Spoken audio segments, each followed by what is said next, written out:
তারপরে চিত্রটা কি? আপনি ব্যবসার সাথে জড়িত। ওনার হাজবেন্ড যেটা করলো, মানে কথাটার অর্থ ছিল এরকম যে আমার হাজবেন্ড সেক্স করতে পারে না, এই জন্য আমি একজন স্যাডিস্ট।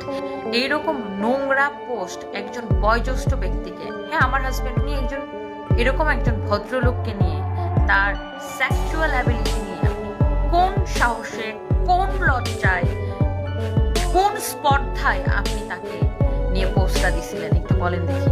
সোশ্যাল মিডিয়ার শোল গরম টনি ও বারিশা হকের ঝগড়া নিয়ে। এখন সোশ্যাল মিডিয়া খুললেই ভাইরাল নিউজ টনির লাইভে এসে নানান রকম কথা ও বারিশা হক নানান রকম মন্তব্য করছে টনিকে নিয়ে। এর সঙ্গে সামিল হয়েছে বারিশা হকের স্বামী। বারিশা হকের স্বামী সীমান্ত সেক্সুয়াল ইস্যু নিয়ে অ্যাটাক করেছে টনিকে, যেটি অত্যন্ত লজ্জনীয় একটি বিষয়। লাস্ট পর্যন্ত তিনি ক্ষমাও চেয়েছে টনির কাছে। তবে এই ভিডিওটি এতটাই ভাইরাল হয়েছে, পৌঁছে গেছে টলিউড অভিনেত্রী কোয়েল মল্লিকের কানেও।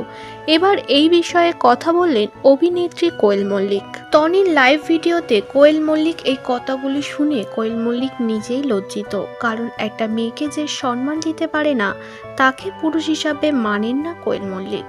পুরুষ মানে সবসময় মহিলাদের আগলে রাখবে, সেখানে সেক্সুয়াল ইস্যু নিয়ে কিভাবে অ্যাটাক করে, এটাই প্রশ্ন কোয়েল মল্লিকের।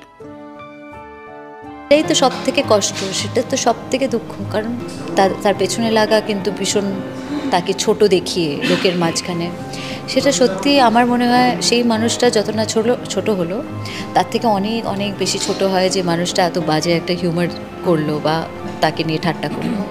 তো সেটা তো তাই জন্য সেটাই সব থেকে দুঃখের যে মানুষটা হয়তো যাকে নিয়ে ঠাট্টা করছে সে অতটা ছোট হলো না, ছোট তো হলোই না, যে ঠাট্টা করছে সেই ছোট হলো। নট নেসেসারিলি মা দুর্গার যেরকম হাতে অনেক অস্ত্র, কিন্তু অস্ত্রটা কিসের অস্ত্র সেগুলোকেও তো আমাদের দেখতে হবে। তো যেমন হাতে ত্রিশূলও আছে, একটা হাতে খুন্তিও আছে, এটাই তো মা, এটাই তো সব। কোয়েল মল্লিক বলেন, মহিলারা হলো মা দুর্গার আরেক রূপ। যারা মহিলাকে সম্মান দিতে পারে না, বিশেষ করে যার স্বামী সত্য মারা গিয়েছে, তাকে নিয়ে তাকে টেনে এ ধরনের নোংরা মন্তব্য করে, আমি তাকে মানুষের মধ্যেই ধরি না।